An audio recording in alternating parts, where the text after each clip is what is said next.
forward. Knight on the flank as well. Oner's going to flash away. Counter-strike out from Zeus. Not quite able to connect. The shooter Durant. BLG want to punish FLICKR. FLICKR has flash, but the flash in from on into the pullback. FLICKR's down. Knight falling low. He gets the taunt though, and Bin's already on a rampage. Oner has to dash away. Guma didn't even get an opportunity to join the fray, and On doesn't want to give him an opportunity to leave. BLG finally wants to bring the Summoners Cup back to China. They are the first to arrive at match point. They take game 3, and again, we saw such a convincing game from the team that gets ahead. Daka, you're joining us again, and it's just probably what you love to see. You did predict them to win the series.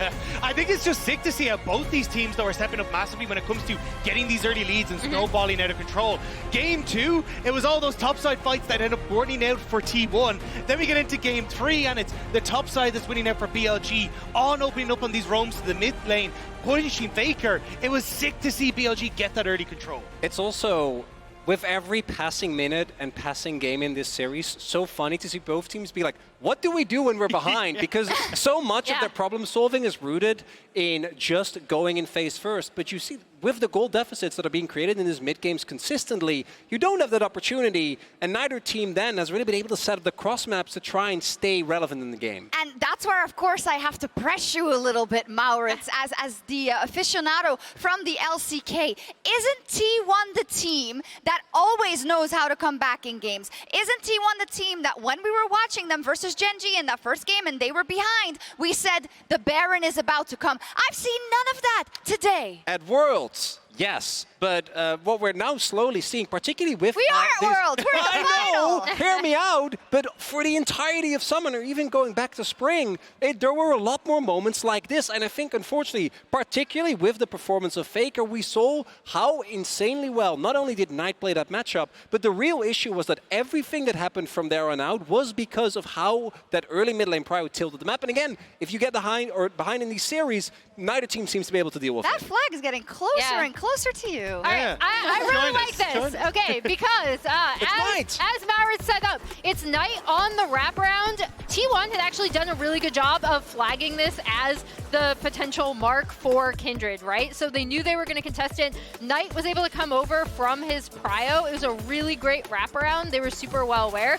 And then we have the Shun and On coming mid, affecting that matchup, and Knight just balloons it out of control. Yeah, and I think it was just great setup coming through, because you had a read of, hey, we're starting to move both of these AD carries around the map. How do we try and set ourselves up for success? T1 wanted to contest the scuttle, but end up shifting down to the bottom side, opening up then for Shun to make the play on top, and it was a win-win. He had already marked the enemy jungler. He either got the scuttle, he was always going to get a mark in that situation no matter what happened. Yeah, and I really like how BLG responded to the lane swap this time around, right? Like, did not look nearly as discoordinated or upset by what T1 really wanted to do. And for me, it really starts with getting On and Shun, especially on these types of picks, involved in their lanes early. I always like Shun as a jungler when he is able to affect his lanes early. I think it's how BLG worked the best. And also, I think this is something we've seen missing from On. He hasn't, at this tournament, been really able to step up and be that playmaker, play with the confidence and the bravado that we've seen from him domestically. This game and this series, he has been able to step up, work better with Shun, buy the space that he regularly does for his team, and the Blitzcrank performance really did take over in the early stages. And it's also something where, you know, the moment it gets locked in, T1 goes, oh God, we've been here before. Lahens pulled it out multiple times to much the same effect. And it also kind of throws a wrench in the gears when it comes to the draft, because if that Renata blind is no longer available, if they can just pivot to this, what is T1 going to do in that fourth game? Yeah, true. And also the fact that BLG was able to win from the red side in game 1, it kind of breaks up everything going forward into a possible game 5, maybe. But overall, do we have the feeling that BLG is the better team today so far?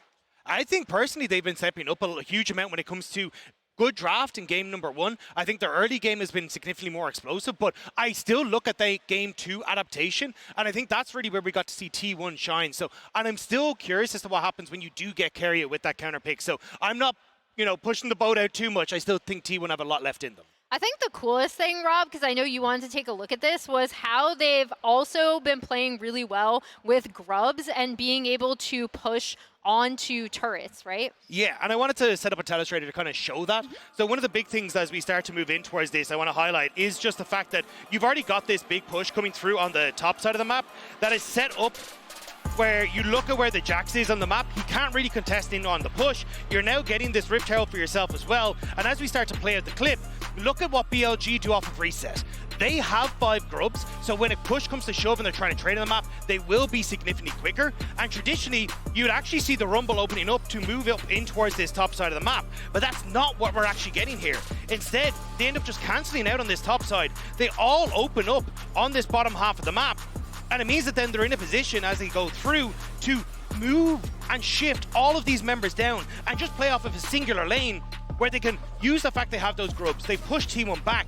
Now they have the Rift Herald in their back pocket as well, and you're still only getting that initial push on that top side. So it's BLG saying, hey, we're willing to trade very effectively and get multiple towers and way more gold off of this play. I like that you highlighted that, because even during the last post game we were talking about like, oh, they're just, you know, team fighting when they're ahead and team fighting when they're behind, but it's not just that. That game plan from BLG goes much, much deeper. But let's turn our attention to T1 now. The cheers that you just heard was the players getting back on stage and tap back into what we set up here at the top of the day about T1 and how when you play versus them, you really got to punch them hard to take away that comfort that they have at Worlds specifically in situations like this. And it feels like their armor is pierced, Maurits. How do they stop the bleeding? You got to clean up the early game, because early game has been so deciding. Early leads have been the biggest indicator of how a game is going to play out throughout this series. And I also want to make very clear, T1, even with their Worlds win last year, their Game 5 struggles have continued. They weren't able to actually get the win, being in this position in Spring Finals against Gen G. And then when they faced off against BLG, this MSI, we saw them also not be able to get that crucial Game 5. But do you believe? Of course I believe! Okay, They're gonna pull it back. London, do you believe in a Game 5? Me too. I want to see you all silver scrape. Are we going to get there, Medic? One can only hope so. I will say there's a trend in the game so far. Every losing team has had 3 kills. We've had 18-3, 18-3, 17-3, and every game has ended between 27 minutes and 0 seconds and 27 minutes and 59 seconds. So if we break that curse somehow, I mean, it was Halloween a couple of days ago. Perhaps there's something going on here in the O2 as we get into draft for Game 4. Match point, championship point for BLG, for T1.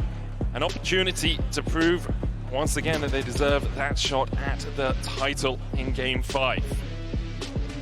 Once again, going to be banned on the side of T1. The Skarner, in response to the Oner ban, to not allow that first pick to come through for T1. We are setting up for the Ashe first pick. The Kalista going to be removed by BLG. That's their adaptation.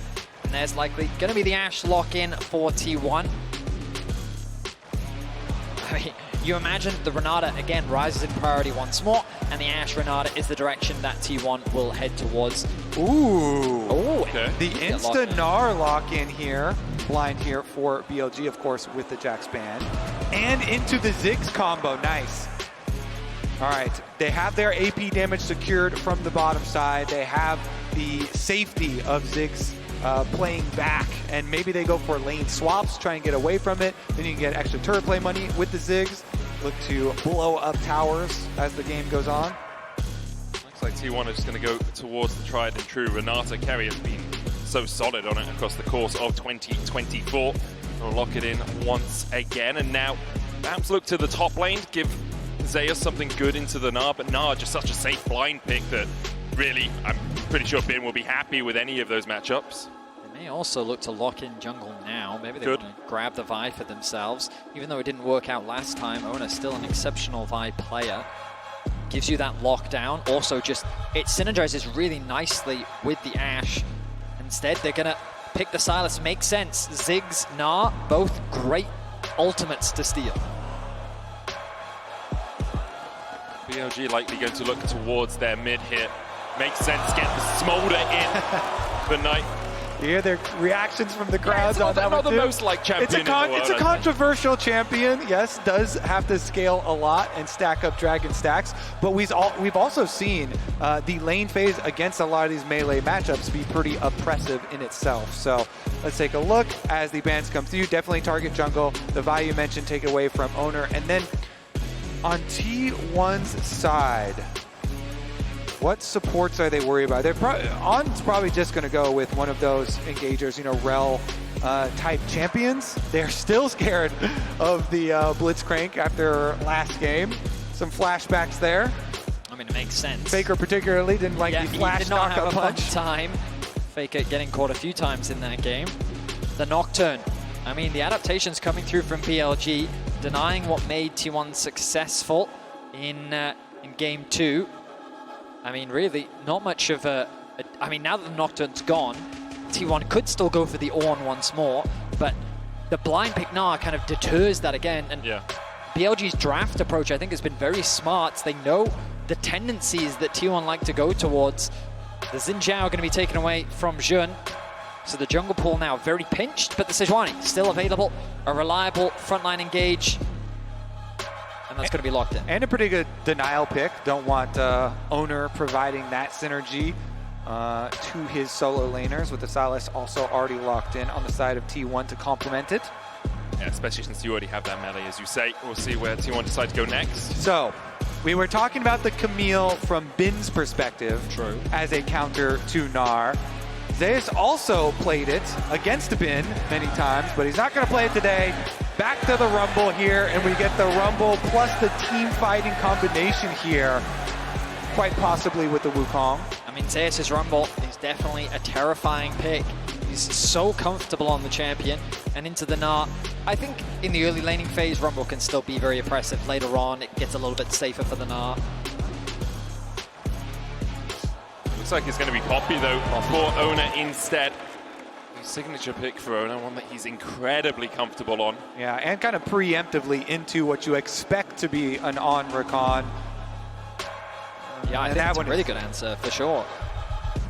Good disengage as well. You can see BLG once again drafting a lot of team fights. It has sort of been the go-to approach from BLG in this series. They have easy ways of engage, they have good follow-up, and they've just got incredible scaling. Whenever you see Smolder and Ziggs, its ability to slow the game down and stall is so effective because of their wave clip. So this game, though, the previous games in this series have been a lot centered on who is going to find success in the grubs and get at least 4 to 6 grubs for their team, and then be able to push down a bunch of towers and snowball their leads that way.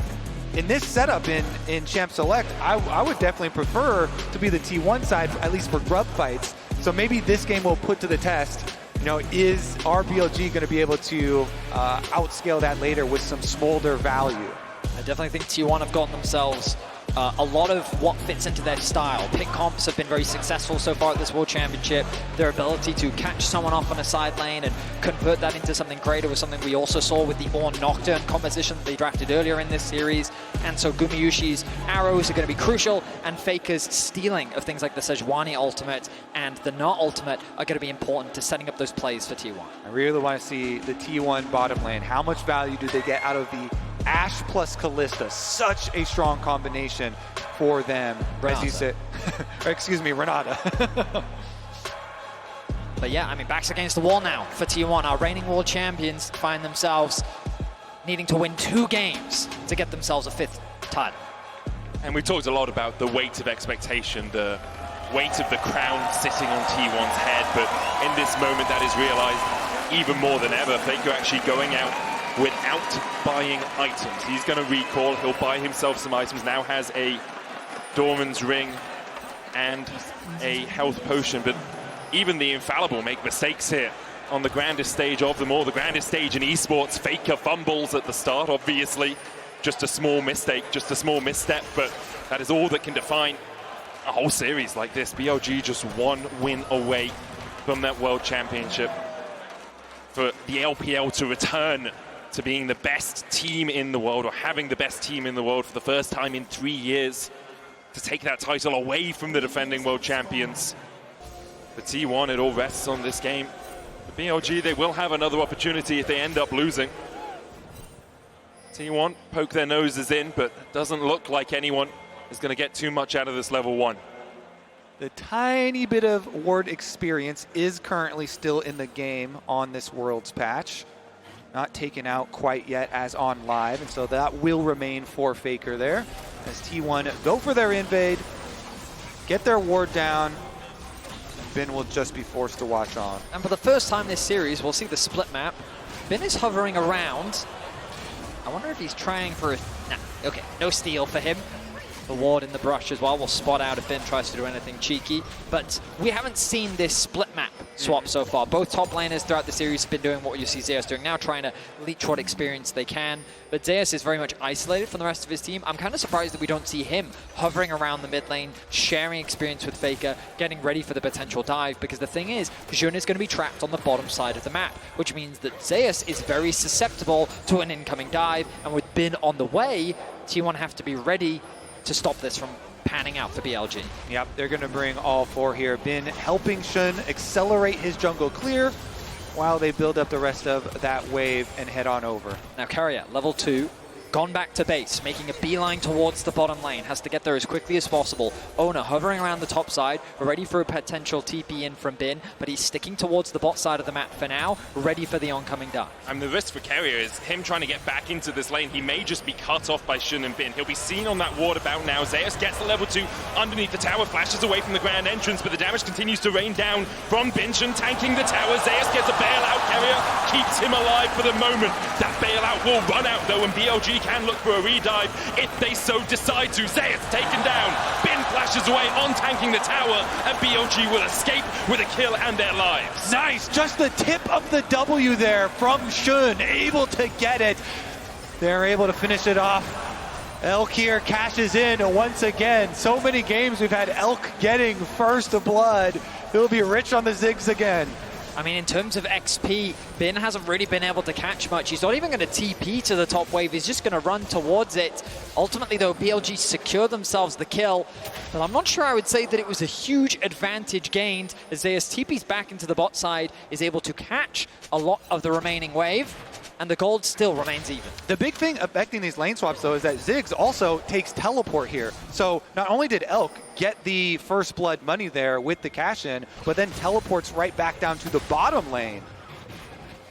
Zeus has no flash to really threaten him if it is a 1v1. Elk has a flash and, of course, the satchel to escape any precarious situations. Keria's working his way up towards the top side. Bin without that summoner himself. Perhaps we'll see a dive materializing because Oner's on his way towards that top lane too. FLICKR forced away, 150 HP on him, make it very difficult for him to stay around. Keria looking for the handshake here. Bin jumps away, and the handshake is just short of a full agreement. And they're actually calling Shun over back to the bottom side once again. Dive o'clock, the grand entrance goes down. Zeus is overheated, and he's sent packing. BLG find their second. An easy execute for BLG. Bin reads that the dive is likely coming top, and he's out of there before a play is even set up. Meanwhile, Zeus sticks around a little too long and loses his life once more. Still, though, you can see he's 300 gold up on Bin. He's still level 4 to the level 2 of Bin, and so while he is conceding gold, ultimately he still finds himself ahead of his top lane counterpart. Yep, dying for experience, sticking around down there on the bottom sides. Meanwhile, finishing up with the rest of this split map jungle camps here. Take away the rest of the Raptors before swapping over. And BLG feeling pretty good about this one because in the mid lane, Knight has just been pushing in constantly with this Smolder, stacking up, scaling quite nicely, even working away at his own turret plate. He's going to get knocked up here. It's more about just getting stacks for Knight. As you say, he's on 24 right now. We'll just want to get towards that 225 mark. Again. Zeus, once again, a little bit overstepped here in the bottom side, and Bin jumps in, hops on, and Minion takes the Highway Express to get towards this Rumble, who goes overheated. Flame Spitter going down, but Zeus is going to go back to the fountain again. No escape for him. He tries to clear the wave, but in the end, he will be put in the ground by Bin. BLG now 3-0 up, a 700 gold lead, only 6 minutes into this game. And I mean, the first few kills, I think, weren't the end of the world for Zeus, but now adding a third is really going to make things difficult for T1 in this early game. You can see Shun with a 300 gold lead over his jungle counterpart. That Ziggs is being accelerated so much and been able to close that gold gap that had previously been built up in favor of Zeus. On's on the warpath here, passes through mid, and T1 are trying to stick to that game plan of taking down the grubs to be able to snowball turret plate money and turrets later on. But BLG with so many early kills already throwing a wrench into the plan. I mean, Shun has just been so active throughout this series, constantly looking for ganks, and he's a core part of why BLG is even here. The turnaround in the Swiss stage that he brought to the team, and just his playmaking in the early game has been phenomenal. He is continuing that trend, and he finds himself involved in all 3 of BLG's early game kills. Elk and On with their synergy with this Rakan and Ziggs as well, you know, knockups into satchel charges.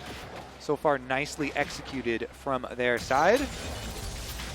We will see as far as the mega stacking continues. The tier picked up there for Knight, continually stacking that up as well as FLICKR goes for another trade. Steals away the Smolder ultimate, can use that obviously later to clear a wave or just to heal himself up. Does give you a bit of health regeneration when it hits in the middle of it. FLICKR now pathing down towards that bottom side. Oner's on his way down there as well. Gumayusi and Keria able to take a plate in the top lane. Elk only level 5 right now, does have the flash. Guma's 6, so has that enchanted crystal arrow. On's going to try and hold this wave so that Elk can get back to the relative safety of the tower. Exactly. It was a nice little kind of Red Rover, send one member over there as Guma and Keria run past the tower to zone Elk out from the minions, but On tries to go collect, as you said. So On actually gets in, and they're kind of funneling extra experience there into him, but now Elk is finally able to make his way over. Only gets in range for the last 2 minions though, so did lose a bunch of XP there. You can see Elk still not level 6, while Gumayusi's almost towards level 7. T1 will use the pressure they have in the top side and the push that they had through bot to now take away the first dragon of the game. It's 3 grubs and a Drake in their names at the 8-minute mark. I think that will be critical for T1 moving forward, since BLG have drafted really good late game for themselves. T1 are going to use these objectives, try and draw them out to you. I mean, there are different ways to look at this, right? Because from BLG's perspective, the fact that they've been able to find these advantages in what is a very scaling comp, Knight's going to be forced to flash away, knows that the setup play from Oner was very risky. So BLG having this advantage in the early game just better sets them up for scaling later. FLICKR face checking. Straight into Shun, the Glacial Prison hits, but FLICKR heals up with that Kingslayer. Oner's going to force Shun away for now. On does have the quickness, but doesn't want to dash in to bolster the attack of Shun. In the end, FLICKR does manage to escape, doesn't burn the flash, and holds on to that summoner. And I mean, what I'm talking about, things can look good from the perspective of BLG. T1 have been able to secure all these early objectives. Kobe was already highlighting the fact that the early investment in the grubs, their skirmishing potential of the composition, and the fact that Zeus is actually, even with all that pressure, still a level up, and he has a huge stacked wave on the bot side of the map.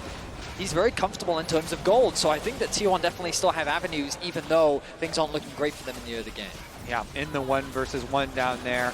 Had a huge wave for himself at the tower as well to collect, so even though the rest of BLG getting kills onto him, in the 1 versus 1 feels pretty decent for himself. T1 do have those pick tools as well, so even if you do start to fall behind a little bit, you've got the arrow, you've got the follow-up with the equalizer, you have FLICKR jumping in with the abscond that duck just like this. Elk doesn't sidestep. FLICKR dashing forward for a little bit more damage, using that passive to its full effect. Steals away the Mega Inferno Bomb. Elk has to flash it. FLICKR takes the tower, and Elk just dies. It's hunting season for FLICKR in the top lane. He just runs him down, even with the first chain missing. Conquer stacked up. Thank you for the ultimate, and finishes the job himself. Now, Shun will just get there a little bit later. Not going to have any sort of kill threat as far as damage goes, so no harm, no foul, though. Again, the Ziggs with the teleport, he can get back to the minions at the very least. I mean, what a confidence booster for T1 as well. To see FLICKR getting a solo kill on the side lane has to reignite the T1 members and the T1 fandom, as Keria now in danger. Caught out with the quickness alongside that Glacial Prison. Keria, though, still has 150 HP to work with here. Hostile takeover only hits onto Shun. Guma starts to open up and put the arrows in the back of that board. Shun able to walk away, though Guma really doesn't have too much damage yet. And we've come back to the game plan overall for T1 here with this composition. They want to stack these Void Grubs, get that bonus to be able to take down a lot of these towers, open up areas to then make their signature picks on the map by denying vision and using Ashe arrows. FLICKR, his ultimate is going to be available soon. Zeus has the TP and the ulti available. TP available for Bin as well. Oner has found Jun. On has flash here, will use it to get away. You knew the steadfast presence was coming from Oner. Stops any dashes in its area, so On has to burn the flash. Use the blink instead of one of Rakan's many dashes. Knight too far away from the play, now making his way down, but FLICKR controlling the river, trying to force On back. The arrow isn't quite going to connect, and that is looking to be 6 grubs for T1, so part 1 of the plan coming true, Yeah, Kobe. exactly. Even though BLG getting some extra early kills in the lane swap and in the side lane, T1 still, let's see if they can actually get the 6th one here. It is actually kind of important to get the double Void Might spawn. Should be able to, no problem. Nobody around to smite steal, and they will secure that very big objective. We have seen how quickly you can get tower gold. Jun hovering around the bot side of the map. There's a potential play onto Zeus on the rumble, but there's no way for him to really play through. Instead, the rest of T1 is going to look to reset. You can see the Elk benefiting from finding those early kills onto Zeus, but after losing his life on Gumayusi, kind of playing the map well, he's been able to close that gold gap thanks to the CS advantage that he's been able to find. And we find ourselves in a neutral game state, 12.5 minutes into game 4. Tiny gold lead for BLG. You can see Shun about 500 gold ahead, the bot side about 200 gold ahead each as well, but as close to neutral as you can get in this series. T1 though do have the neutrals themselves, those 6 grubs and the Drake, next Drake up in 40 seconds time. You can see Keria pathing through that bot side jungle, hoping to get vision towards that dragon pit. They'll use the mid prio and then they'll move T1 down towards that bottom side to make sure they can control that bot side river. And BLG, they have so much wave control. Ziggs in the mid lane, have the Smolder versus Sylas on top side. Oner looks for Bin, he locks him up. Bin though with a great Gnar into the wall. Oner's going to have to flash away, the lock-in invested as well. Bin holds on to his summoner, BLG beginning to collapse, the Mega Inferno Bomb coming out as well. There's the arrow, Bin sidesteps it. Zeus might have to flash the wall here. Oner on that front line, locked up with the quickness. He dives onto Elk, Gumayusi caught up. Elk falling low though, and the flame spit is enough to burn him down in the river. And now T1 begin to turn on the afterburners. Shouldn't have to flash across, dash across the wall with the Ice Castle. Gumayusi can't quite get the down with the volley. Keria though! He will not let you escape, and now On has to dance away with that grand entrance. Keria looking for a little bit more. Gumayusi puts a volley in his back and forces him to the safety of his tier 2. Not only does Keria flash to get the kill there, not let Shun escape, but he also bailed out Oner for T1. Big Renata play. A massive play for T1. Oner setting things up by getting that collapse onto Bin. The follow-up from the rest of T1 as well as BLG tried to collapse onto T1, thinking that they'd overstayed their welcome on the bottom lane, but they're able to turn the play around thanks to the arrival of Gumayusi and Keria. T1 looking strong here in game 4. And BLG off their resets, off their deaths, immediately trying to get out onto the map and take this Rift Herald away, because they know if T1 get the Rift Herald alongside 6 grubs, that is a tower-taking machine. FLICKR's here to check though, and the rest of T1 are making their advance through the mid lane. On and Shun in the pit, the Rift Herald down to 2,000 HP, Bin looking for that Gnar as well. The Rift Herald still sitting at 2,000, that eye is open. T1 will close it and slam the door as well in BLG space. Back out onto the map, T1 don't waste any moments. Securing the Rift Herald, forcing BLG back. They can look to drop that mid if they want. The Ziggs wave clear is going to be so obnoxious, so they're not going to look to use it on this wave. But to come back to a crucial point, BLG's composition have a lot of tools to stall, so securing that Rift Herald is going to help T1 unlock these towers and keep the pressure up. Game plan moving ahead here. FLICKR deep into enemy territory, finding On. Glasc will get on to safety. FLICKR just dashes back. But again, now is where we're going to see the real acceleration for the side of T1. With Rift Herald plus the full 6 grubs, you can drive the Herald in for the extra Void Might spawns there, immediately move up, snowball all of this money. This is what we've seen in so many of the games in this series, is such an acceleration at this point, the mid point of the game for the team that did get the early lead. And T1 are that team this time around. BLG trying to defend. Glacial Prism hits onto On, the arrow also connects. Bin dashes in, Gnar back, the hostile takeover. Makes Shun go berserk underneath the tower, and he pops the locket, but he will go pump burst. BLG starting to turn this one on T1's heads. They found two. Keria has no flash, but Knight has one to chase. Keria escaping on 100 HP, but On will not give him that luxury. BLG find 3 in the top side. And just like that, BLG punish the aggression from T1, trying not to lose any momentum. They set their sights on the top tier 1, but BLG deny them access and turn the fight around. That play right there might change the course of this series. BLG with Knight on the front lines with his Trinity Force Smolder completed. Well, they're trying to answer mid here for T1. The bomb doesn't quite take out all of the minion wave. Because of the Void Mites, T1 stick around. They just can't quite finish the tower, though. But Bin with some crucial playmaking there, getting a beautiful Gnar ultimate off onto 2 members of T1, and then just barely getting away with his life to deny Oner coming back to life, thanks to the Renata passive as well. The mid tower still not going to fall just because of the wave flip from Elk. Keria tries his best. The Mites should be able to secure this. No!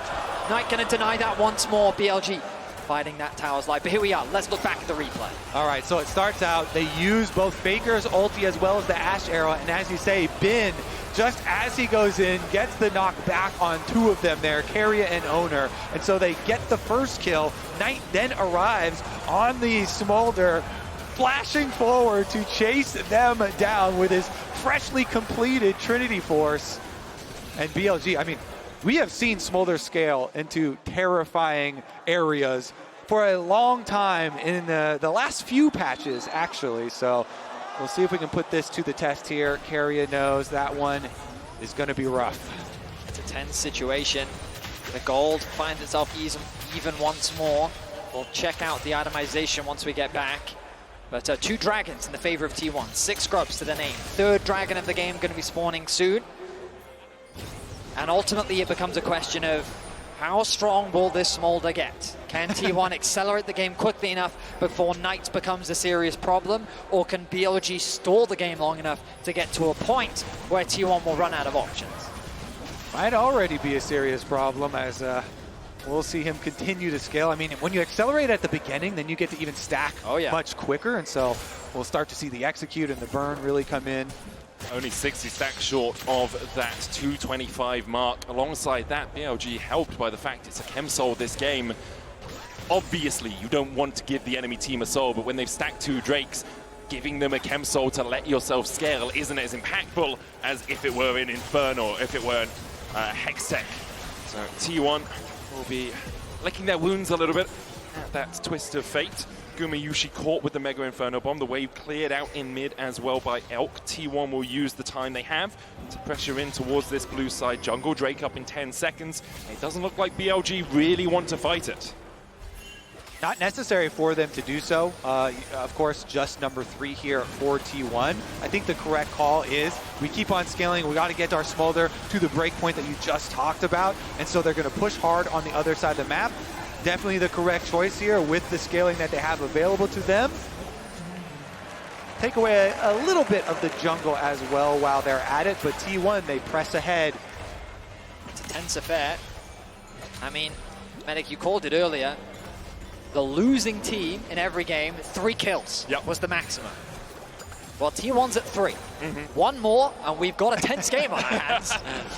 Well, I also do have to say, I would be willing to bet a lot that this will not be a 27-minute game ending, especially with BLG having Smolder plus a Ziggs. The reason why this is such a good pairing as the arrow goes wide, but Faker's still here.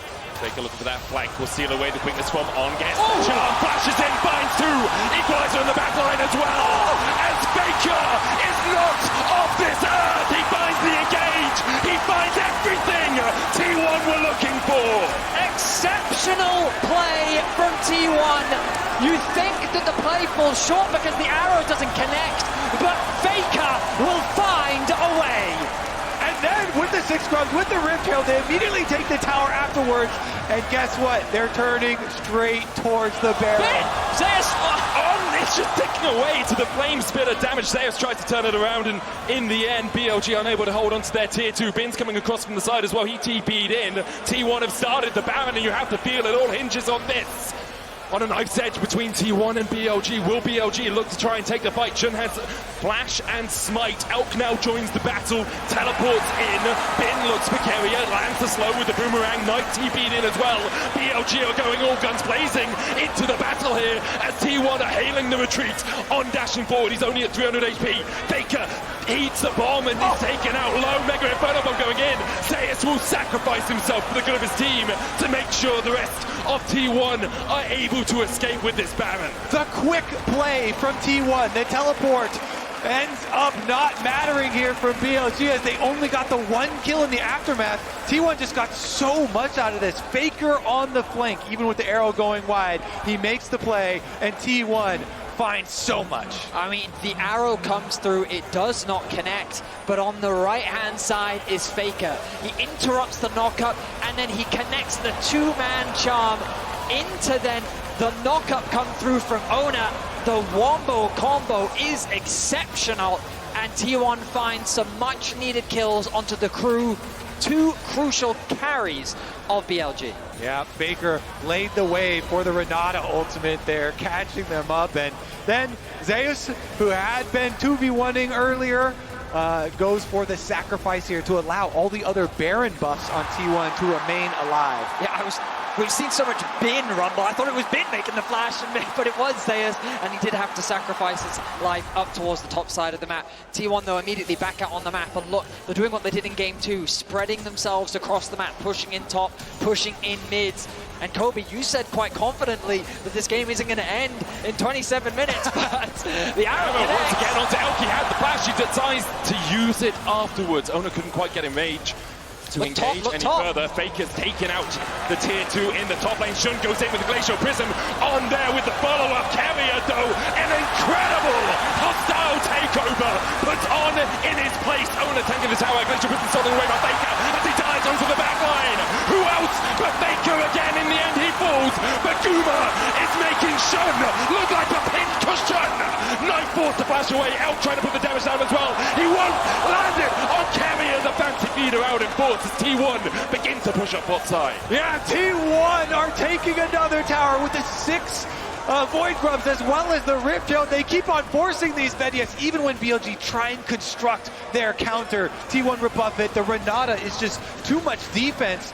Charging into that ultimate seems like suicide. I mean, I just feel like we're feeling the FLICKR effect here. He's not at the start of this play. The arrow connected, forcing the summoners out. Then when the range gauge comes through, the TP is quick to follow. Keria with a fantastic ultimate to force BLG to disengage.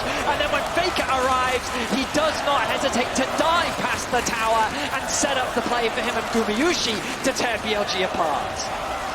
At the end, some slim margins there as well. Knight being forced to flash away a critical summoner spell, but T1 are doing a good job, I think, pushing the pace of this game because, as you mentioned, one of the reasons I was confident in saying that I didn't think it would end in 27 minutes, Ziggs and Smolder is such a good combo, yes, and Ziggs wave clear plus the Smolder wave clear and scaling itself in that champion.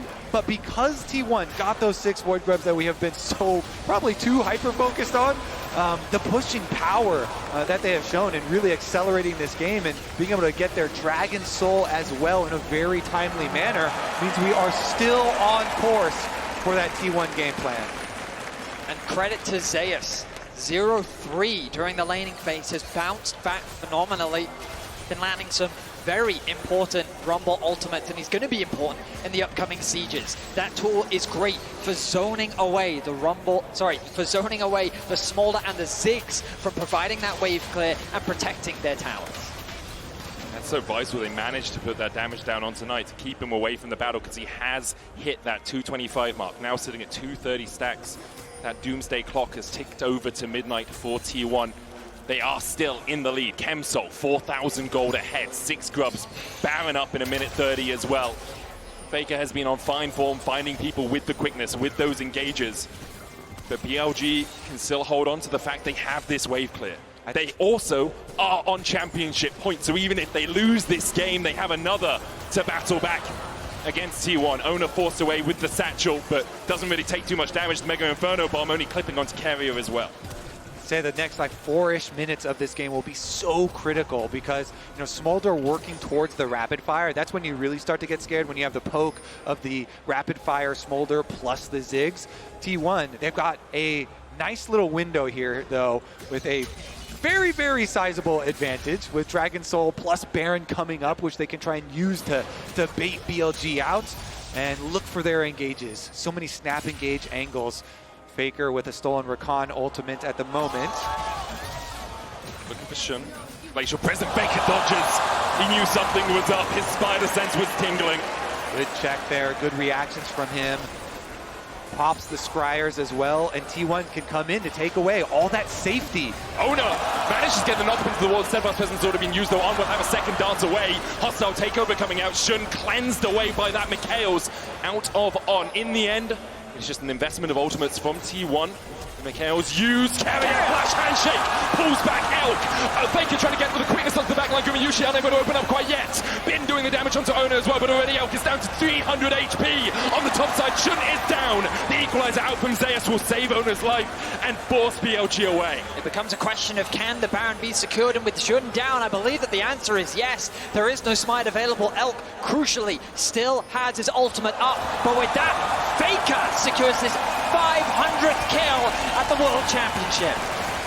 BLG are looking to fight this. They TP'd Elk into the mid lane. Has that Mega Inferno Bomb. It's going to hit onto Oner. FLICKR able to dodge to the side of it. 3,000 HP now on the Baron as BLG advance. T1 have already got the Baron though, and BLG now have to begin to retreat. But the damage coming out from Elk is absolutely massive. FLICKR dives in, lands on Bin. Grand entrance already locks him up. He wants to stopwatch to try and buy himself a second. Have the bailout taken on him as well, and he flashes.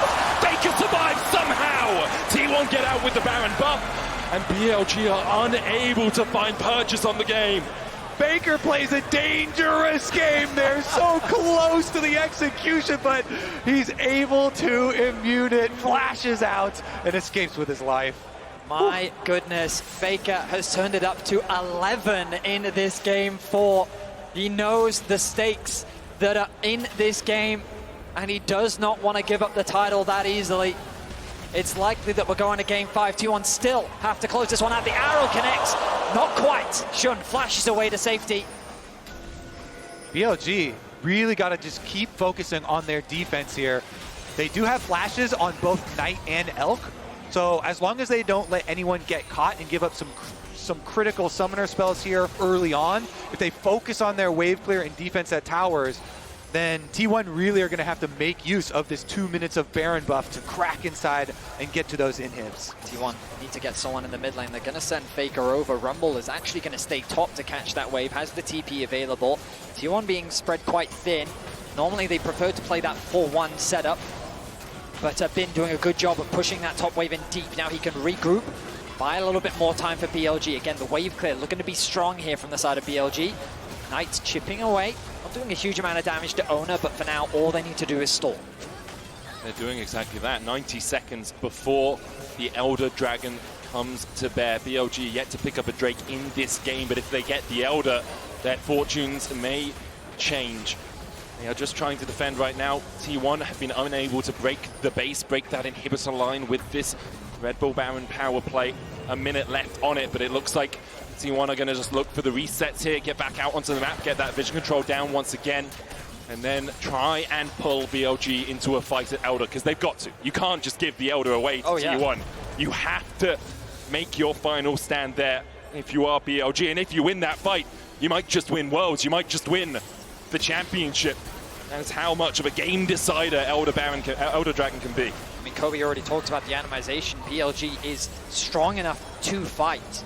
Their carries are in a position. It ultimately comes down to execution and finding access to this Dragon Pit. Right now, T1 are denying all vision on, doing what he can to find angles of attack, maybe even a TP flank, but he's been caught. On locked up against the wall, pulled back with a handshake. The keeper's verdict finds him guilty as On is slain by Gumayusi, and now Will BLG even try to mount a defense around the Elder Drake? They TP to the bot lane. Bin looking for that flank position. His Mega Gnar's going to expire pretty soon, and Faker's looking for a flank of his own as he TPs in towards this blue side. Bin now on the wrong side of the rift. This Faker's hunting, and he's looking for a bit of Gnar. The flash forward. Xenos Peasant's Knight able to flash away as well. The hostile takeover comes up short. The Gnar stolen away by Faker. Locks Bin against the wall and puts him 6 feet under. Shun next on the menu as Gumayusi begins to open up. Shun taken out by Zeus. The equalizer does exactly that for T1. It's going to equalize this series at 2-2. The reigning world champions will not go down that easily. They will push us to a deciding game 5. They are going for it. There's only On left to defend the Nexus. Faker steals away the Rakan ultimate.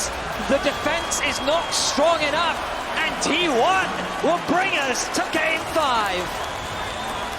On the shoulders of Faker, T1 will go to game 5. There is no one like him, not on this earth. T1 take us to Silver Scrapes. The arena erupts with excitement.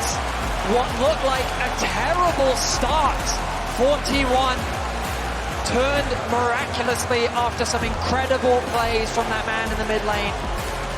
Game 5 is what we wanted. Game 5 is what we will get. Oner Poppy getting a lot of picks in this game as well. Keria, Renata, obviously very big pick, and Baker Sylas as we go to the champion select for the deciding game.